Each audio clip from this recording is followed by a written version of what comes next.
So let's start with it is funny. I'll throw a theory at you, Doug, is that we tend to think, and you were a great college athlete, that when a guy goes college to pro, there's a great learning curve. They all get better. But there's a trend here. Andy Dalton starts for 3 years. Mariota starts for 3 years. I could make an argument that Baker starts for 3.5 years. Sometimes you're really close to that ceiling.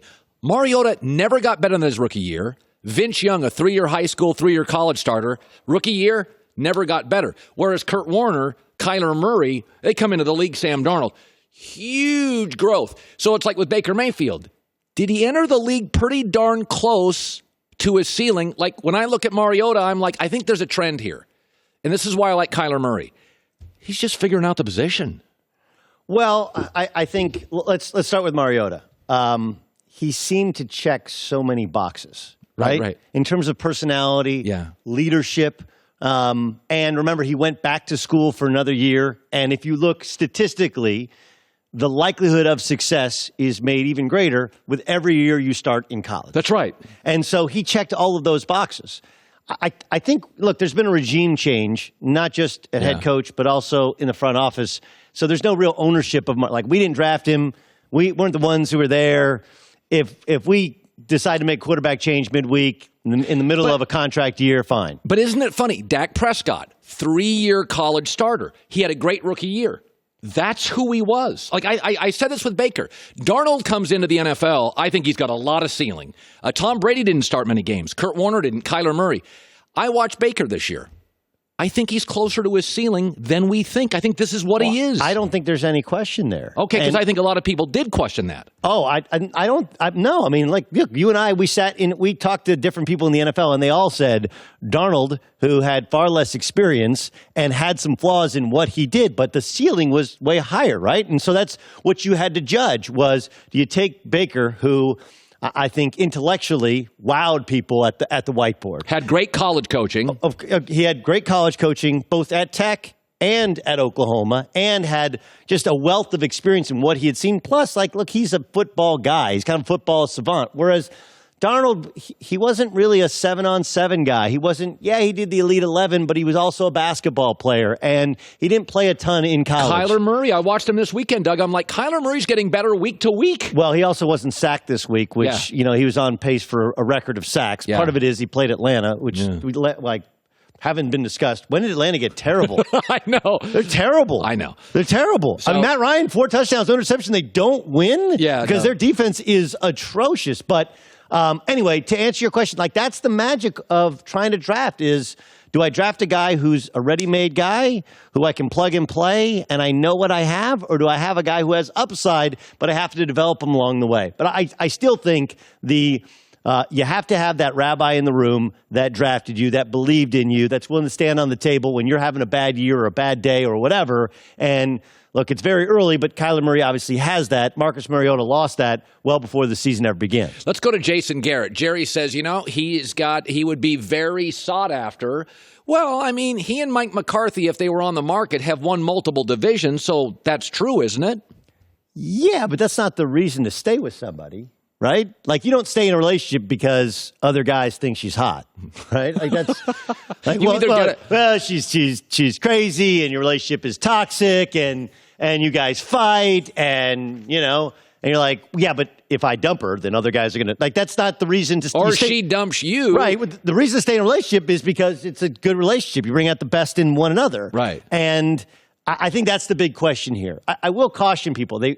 I told you they weren't as good as they played the first 3 weeks because they played the dregs of the league. Right. Remember, like, Jerry's like, man, I was a lot happier in the first 3 weeks of football. Like, yeah, if you could schedule the Redskins, the Giants, and the Dolphins every week, everyone would sign up for that. Right. You'd go undefeated because they stink. Yeah. But they're not as bad as they played recently.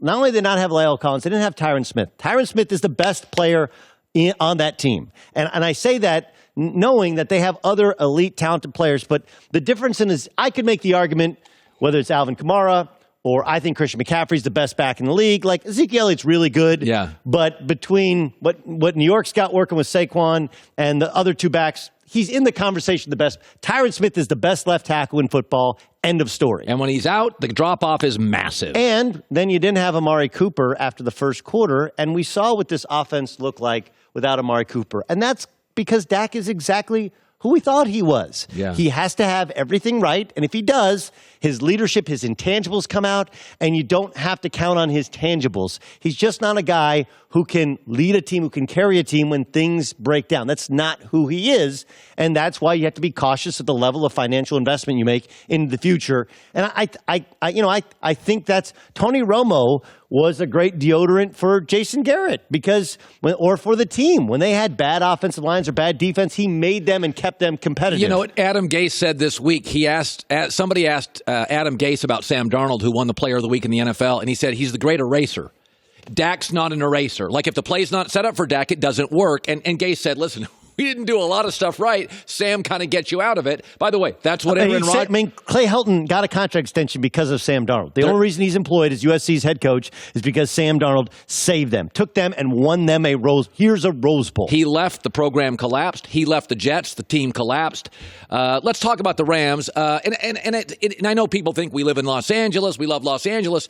LA and New York are just so much bigger, and there's more ramifications, and there's more entertainment. We have two of everything, two soccer, two baseball, two NBA, two NFL. New York similarly. I think a lot of this Jalen Ramsey is, we needed a cornerback because Peters had either quit on the team or wasn't listening, and Talib got hurt. So I get the football move. But some of this is like, it's L.A., you got Kawhi, you got LeBron. Don't you have to matter a little? No, I don't.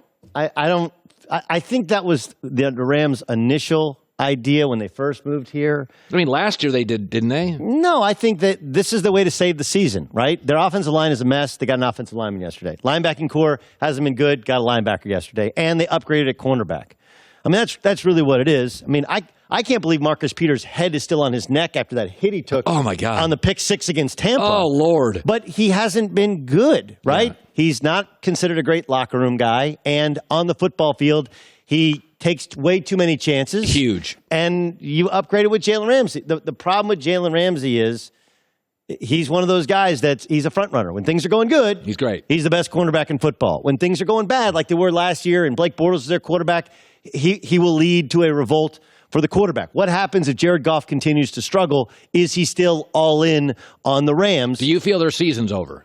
No, but I think this is throwing everything at it. And look, it's a smart move because they just don't have kind of the draft equity. They now obviously throwing away 2 first-round draft picks, but I think they're in win-now mode. They have their quarterback. They have their running back. Like, these moves don't make Todd Gurley healthy. They don't make Jared Goff better under pressure. They don't solve some of the issues with the offensive line completely, but they do help that. They do help their defensive backfield, help their linebacking core. This was a cognizant move to save the Rams season, and we'll just see how it plays out. The Niners have better talent. Yes. They're a better football team. They have all these first-round guys. We were talking about it yesterday. They have like 6'5" first-round guys on the defensive line. Right. Well, I mean, but they tanked for a couple of years to load up to be at this point, and right? And then they put a bunch of money in a quarterback, and it set them back in terms of their progress for a year. But now he's coming into his own.